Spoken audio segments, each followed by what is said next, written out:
है, उसके हर काम के पीछे हिकमत और विजडम है। ये कोई जरूरी नहीं है कि वो हिकमत और विजडम आपको समझ में आए या मुझे समझ में आए। अगर आप जो समझ रहे हैं उसके मुताबिक आप फैसला कर रहे हैं, ये लिमिटेड पर्सपेक्टिव से आर्गुमेंट है। और इस चीज को हम अपनी दुनिया में, अपने लाइफ में, डेली लाइफ में इस प्रिंसिपल को एक्सेप्ट करते हैं। हम जब किसी डॉक्टर के पास जाते हैं, डॉक्टर के पास जाकर वो अगर उसने हमें कोई दवाई दी है तो हम ये तो नहीं कहते कि जब तक आपके पास जितना नॉलेज और जितना विजडम नहीं है, आपने क्यों ये दवाई दी है, तब तक हम इस चीज को एक्सेप्ट नहीं करेंगे।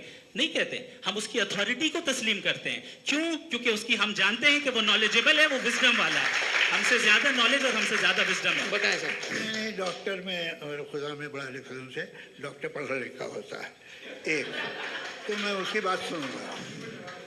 दोयम ये नहीं, कुछ जवाब तो ये भी नहीं है। सर प्लीज, अगर सब ऑडियंस से बोलने लगेंगे तो फिर मतलब नहीं सिविलाइज्ड बहस का। मतलब आप ये कहें कि चूंकि आप डॉक्टर पे बिलीव करते हैं इसलिए खुदा पे बिलीव किए, क्या ये मिसाल आपको समझाने के लिए आर्गुमेंट है, इस पे आपको एतराज नहीं है।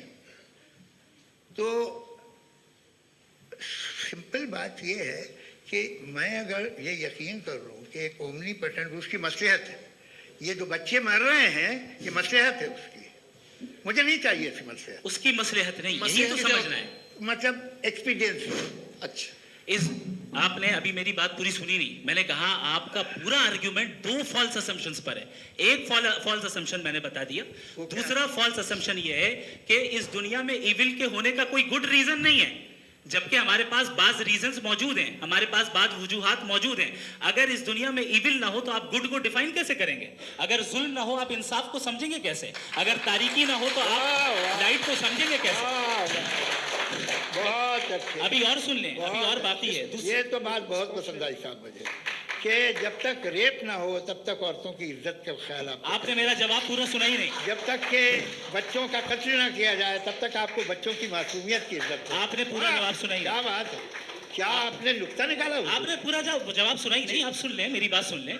ये मैंने आपको एक चीज बताई। दूसरी चीज, इस दुनिया में हम आए हैं टेस्ट के लिए, हमारा टेस्ट हो रहा है और हर इंसान का अलग अलग अंदाज में टेस्ट होता है। और इस दुनिया में अगर इविल मौजूद है तो वो इविल जरिया है हमारे अंदर ह्यूमन नोबल क्वालिटीज को डेवलप करने का और अलग अलग फील्ड में प्रोग्रेस करने का। और अगर हमारे अंदर और इस दुनिया में इविल नहीं होता तो बताइए टेस्ट का मतलब क्या होता? अगर मैं अपने स्टूडेंट को एमसीक्यूज दूं और उसमें सिर्फ राइट आंसर लिख कर दे दूं और कहूं तुम्हारा टेस्ट हो गया, ये मीनिंगलेस है। इस दुनिया में अगर हम टेस्ट के लिए आए हैं तो जाहिर है गुड एंड इविल दोनों मौजूद है। तो अगर गुड एंड इविल दोनों मौजूद है तो ये इविल भी खुदा का बनाया हुआ है। जी हाँ, खुदा का बनाया हुआ है। लेकिन अच्छा, चलो अच्छी बात। जी बिल्कुल, तो बिल्कुल खुदा ने बनाया। अभी तो ये है कि जो मेजॉरिटी है दुनिया में वो इविल है, तो ये खुदा एक्चुअली इविल के साइड पे लग रहा है मुझे। बिल्कुल भी नहीं, मैं बताता हूं। मेजॉरिटी में तो वो है।